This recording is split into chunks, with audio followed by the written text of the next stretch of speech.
So hello and welcome to this NPTEL course titled The Novel and Change, where we're looking at Akin Narayan's novel The Guide. So we just started discussing this novel in terms of locating it in a very complex and changing cultural situations in which the novel is embedded. So we'll just follow up from where we left off last time. Now, in this section of the essay that we're studying, there's a reference to Michel Foucault's writing and the whole idea of the archaeology of knowledge as the multi-layered epistemic structures in which knowledge production, consumption, and circulation must be studied. The structural, the monumentality of knowledge, the materiality of knowledge, and of course the politics of creating knowledge systems, sort of the interplay of inclusion and exclusion, and how, of course, all these come together to produce the collusion or underline or illustrate the collusion between knowledge and power, knowledge and punishment, and so on and so forth. Now, the references, there are two Foucault books which are referred to away in this section. One is The Archaeology of Knowledge, the other being Discipline and Punish. So this exactly is what we talked about right now. The triangulated relationship between knowledge, power, and punishment, right? So how, of course, knowledge production is a political process, knowledge circulation is also a political process, and how the politics of producing and consuming and circulating knowledge must be studied in textual material as well as effective ways. How do power imbalances, how does power asymmetry works? Now, the reason why this is important is this helps us understand the kind of English that Narayan and his contemporary writers such as Raja Rao and Mukraj Anand are writing, because there is this idea of inherited language, the idea of English, which is obviously part of the colonial project, the McClellan Action Plan, as it were. But at the same time, there's also a rewriting going on. There's also some kind of a writing back going on. So there is both inheritance and insurrection. There is both subservience as well as subversion, and which is what makes this particular genre, the subgenre, so interesting in a diachronic way. Because on one hand, of course, they have inherited it. There's something which is handed down to them, but at the same time, this is something that they are using the instrument of English to rewrite and critique and write back about very local stories about a newly emerging India. So that can be studied in a very interesting way as a cultural practice as well, and not just a literary practice. The reference to Foucault is on your screen. I have in mind Michel Foucault's project in the archaeology of knowledge, which can be described as conceiving a methodological account that does not automatically ground its truth in a self-willing and autonomous human agency, but instead looks at the particular conditions which govern and regulate the truth value statements, right? So what are the material, cultural, political conditions through which the value, the valency of truth may be produced and manipulated, right? So the manufacturing and manipulation of truth valencies obviously take place through the material substructures and superstructures around that knowledge production site, which is why the metaphor of archaeology is important. So it is a site of knowledge. And of course, like any site, there are also these peripheral sites and a play between the center and the periphery, as is the case with any archaeological construction, which of course becomes a very useful spatial metaphor to study the manufacturing and manipulation of truth. Hence, archaeology is such a wonderful metaphor. Archaeology, thus conceived, is an examination of statements as worthy of study in and of themselves. But remaining at the surface of those statements, it is also a method which tries to lay bare the conditions which make possible and perpetuate certain discursive formations. Right. So, what are the societal discursive designs which control the formation and production and circulation of truth conditions, right? What are the discursive designs?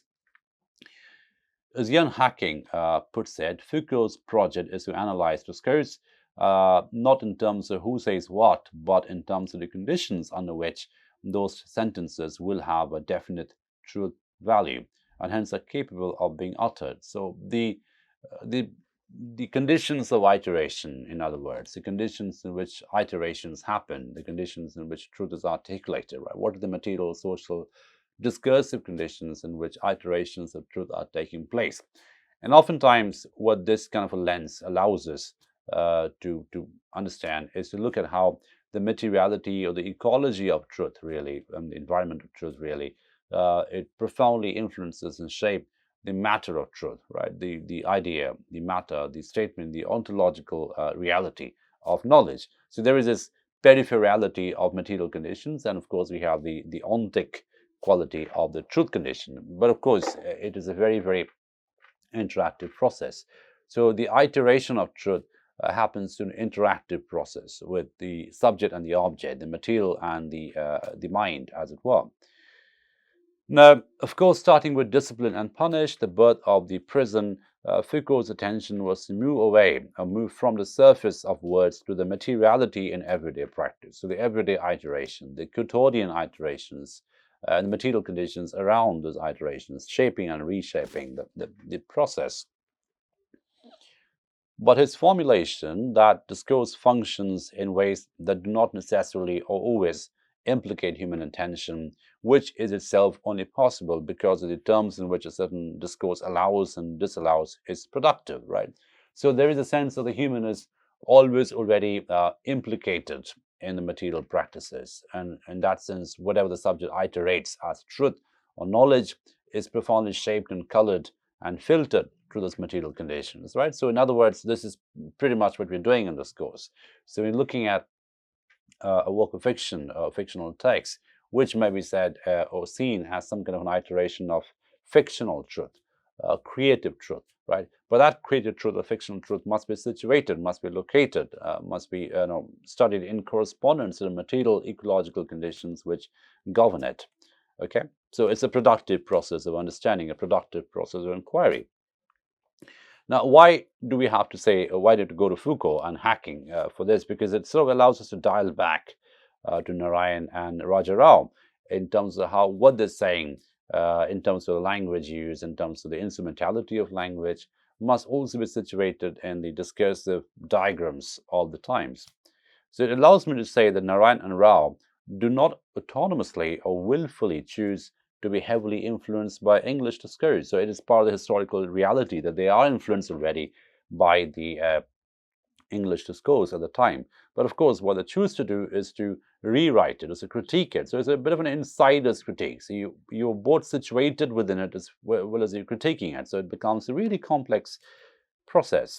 So they're heavily influenced by the English discourse and thereby prove to be individually culpable in the whole westernizing process, right? So, we sort of, we cannot say, well, Narayan and Raja Rao and Mukharajan and other writers at the time, they are willfully producing this westernizing process. So they are intentionally producing or perpetrating the Western influences.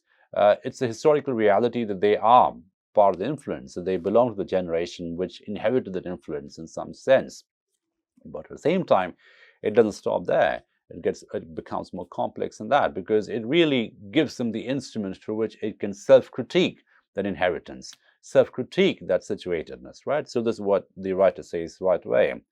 Rather, I wish to point to how it was the English discourse came to hold in such a sway among certain members of the Indian elite classes. That is, how many educated Indians were in the position to receive British discourse in the way that it did. This essay wishes to engage the systematic and insistent function of English discourse in early modern texts of Narayan and Rao, with the assumption that this discourse is not willed into existence by these writers, that they were not simply or negatively persuaded by it. Rather, it's a discourse which regulates the manner of its use by these writers. And the most important word over here is regulates, right? So this is a discourse which is shaping and reshaping the writing of these figures like Rao and Narayan. So there is a historical reality of the inherited English that these people have. But at the same time, it should not be seen as something that they are doing willfully or they're choosing to do it. It's part of who they are as historical animals, as historical beings at a certain point of time, right? But what they're choosing to do is to represent the newly emerging nation, represent the aspirations and anxieties and recreations and reconstructions of the newly liberalizing nation, the opening up a market, etc., using this inherited language, right? So, which is why you find it becomes such a complex chronotop in many ways, because we have these different attributes of ancientness coming in. At the same time, they're connected to the idea of anxiety and aspiration, which also is connected to nostalgia in some sense. And all this gets represented, all this gets written really in an inherited language. So you can see how interesting the entire terrain becomes. Now, I use the term English discourse as shorthand for all the Western discourses of progressive liberal humanism underpinning emergent conditions of modernity in colonial India. But English discourse in a colonial context cannot function in the same way as at home. In colonial India, it cannot be separated from its institutional status. That is to say, the body of anonymous historical rules. Its everyday practices as evidence in British colonial administration, its hegemonic restructuring of the Indian social classes, its codification in Indian education in 1835, its traces of the English literature received by Indian readers, and so on. So see how this one sentence really brings in so many historical processes, the Macmillan Action Plan of creating this in-between breed of Indians who will be the bureaucrats who will help the British govern better. So it's a completely mercenary motive, as you can see, nothing really benevolent about it. But at the same time, the codification in Indian education through which different kinds of English or British literature, they get in, Shakespeare gets taught, and that, of course, becomes part of the internalization process of an entire generation which grows up reading and consuming this knowledge practices. So by English discourse, it is what is defined over here. By English discourse, then is conveyed the discursive functioning of everyday English in India, with discourse itself viewed as a textual practice, a systematic way of reading and ordering, which, through historical repetition and institutional insertion in a colonial context, gains an authority and value, right? So we have, on one hand, reputation, commodification, but also value production, right? So the reason why we attribute certain literary value to Indian writing in English, especially writers like Rao and Narayan and Anand, and of course later writers as well, is because it's part of a historical moment where different kinds of codifications are happening. So there is, of course, historical continuity of the leftover English from the colonial Raj. Now that, of course, doesn't stop there. It gets picked up by creative writers like Anand and Rajarao and Narayan, and that code gets recoded into some kind of an Indian English, right? So it just increasingly becomes an autonomous entity of its own. And of course, as I mentioned, by the time we come to Salman Rushdie, it's just become a different linguistic map altogether. So there is that sense of production and accumulation of value, sometimes subversive value as well. Now, the next section, deals with Narayan's The English Teacher. Of course, we'll not read the novel in detail because we're reading the guide, but it's important for us to understand. And the reason why I'm reading this a little bit, because the whole idea of the English teacher, as you can imagine, it belongs to that liminal cusp moment, really, where the British English, the idea of value-added education, the idea of cultural artifact, which is associated with English, all those get embodied in very direct ways. But at the same time, there's also some kind of critique of that, some kind of a rewriting of this, right? So what we can see in Narayan's writing is both consolidation and critique. It's both a legacy continuity as well as a legacy subversion. And this happens in all kinds of ways, which is why the metaphor of sideways reading is very important when it comes to Narayan, rather than a linear sequential method. Because if we go back to the key moments in a novel, with the arrival of the train, as it were, which entirely changes the space-time laminations, as it were, in Mount Goody. The sense of space changes, the sense of time changes, it just becomes more episodic, more interval-based, as it were, more rhythm-based. The regular rhythm begins to govern the sense of the experience of space-time. So all that is happening. But at the same time, there is the sort of reappropriation of the guru culture, the ancient guru, the ancient Hindu guru, which is both produced and parodied in the novel. So there is that going on as well. So all these different cultural tensions and collaborations and collusions are taking place, and which is why just to mention of the English teacher as a novel becomes important, because that figure of the English teacher is both a consolidation and a critique of the different kinds of legacy narratives that Narayan is engaged with. So the first Indian novelist in English to secure international recognition, R.K. Narayan began his prolific career in the 1930s during the heyday of the Indian political mobilization and the campaign of civil disobedience against British imperialism, right? So again, all these writers are writing at the time where massive movements of imperialism, anti-imperialism are taking place. So they belong to that cusp, this generation belongs to that cusp of change from the colonial to the post-colonial, right? So that, which is why the writing is so rich and so layered and so complex, because you can see that societal change happen. You can literally see the arrival of new entities and disappearance of many entities, arrival of different kinds of vocabularies, moral, financial, cultural, and the disappearance of other vocabularies, erstwhile vocabularies. So it just becomes such an interesting case study. So, what takes place of an overt nationalist agenda in Narayan's fiction? What takes the place, sorry, of an overt nationalist agenda in Narayan's fiction are scattered allusions directed at both the British in India and the contemporary struggle for independence. So there is hardly any direct depiction of independent movements, in a direct depiction of political movements, but rather they have this almost peripheral, sometimes you blink and miss kind of a situation or a reference to some real historical moment of disobedience and civil disobedience and non-cooperation and all the rest of it, right? So there is that very strategic underrepresentation of historical reality, right? And that again, that really begs the question, why, right? So why is that part of that concealment method that Narayan is using, right? Because why is there not a direct depiction or a spectacular, a public or linear depiction of what is going on at the point of time in India, right? So that again obviously reflects the artistic strategy of Narayan in some sense. It just there's more subtlety, there's more complexity, there's more of an interplay between the overt and the covert that is going on in the plots.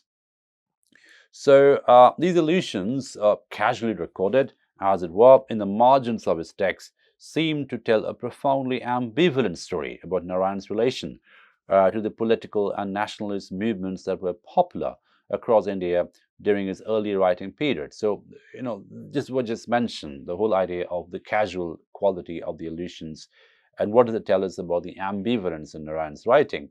And if there's one word that may be used to describe Narayan's fiction, that is probably ambivalence, because there is so much of almost a mysterious quality that you don't quite know which side is taking, you don't quite know which side to trust. And that inconclusivity, that indeterminacy, that interpretative indeterminacy is exactly what makes the novel or Narayan's writing so fascinating and so postmodern in some sense, right? It anticipates a lot of postmodern techniques, but you don't really have a closure.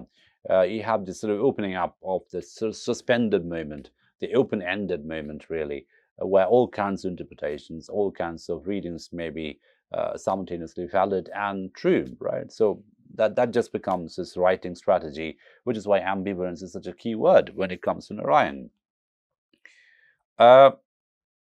So this ambivalence, however, perhaps owes less to Narayan's conscious engendering than to the particular functions released by English discourse in the space of his writing. So this may be a conscious strategy, ambivalence.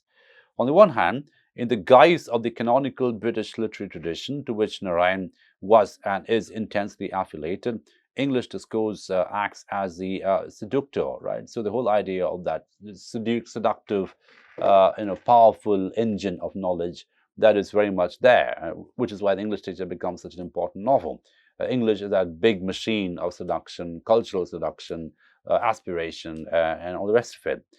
Instituting desire and exciting Narayan and his male protagonist with the promise of plentitude. So this is a way you can make a living. This is a way you can create and enjoy abundance, cultural acceptance, cultural celebrations. That just becomes the ecosystem, really, to desire for, to aspire for. And the alchemy of the inexplicable joy. So there's a sense of alchemy, and it's an interesting choice of word because it's why everything mixes together to create something magical, create something almost out of the ordinary, something extraordinary, right? You create something bigger or more important than the sum of the parts which come together. And English discourse over here becomes exactly that alchemical, transformative possibility, which is there in Narayan's writing. But at the same time, there's also critique. It's not just some kind of a senseless seduction, from a powerful epistemic engine, but it's also some kind of a critique, some kind of a resistance, some kind of a rewriting of that as well. On the other hand, it is in its institutional, more obviously colonial capacity, it plays a provocateur, inciting them to an aggression and frustration whose intensity is rarely expressed, let alone relieved. So this is a fascinating bit with which we'll end today in this session. So there is both seduction and provocation. There's both a pull towards consolidation as well as a provocation to critique. And this is exactly what I was talking about a little while earlier, which is what makes Narayan's writing, as well as pretty much the writing of this time in English, such a complex subgenre, because there is both inheritance, there is both internalization, and there is this provocation, there is this mimicry, there is this hybridity, there is this retelling and reconstruction and revision. So this play between revision and consolidation, this play between reification and revision is exactly what makes Narayan's writing so fascinating at a linguistic level, but also a level of his characterization, the kind of characters he creates. They embody this ambivalence, they embody this interplay of loyalty and subversion. They embody this interplay of sort of adherence and departure, which is what English Teacher is all about. We'll not read English Teacher, we'll stop here at this point, but we'll use this philosophical framework, we'll use this cultural reading, this textual reading, and move on to the novel that we have in this course, which is the Guide, which again is a very complex novel about a rogue protagonist, sort of the formation of the anti-hero, as it were. You don't quite know if it's heroic or anti-heroic, and that moral interpretative ambivalence is exactly part of Narayan's narrative strategy. So we'll stop at this point today, and we'll move on to a more direct reading of Narayan's Guide in the subsequent classes. Thank you for your attention.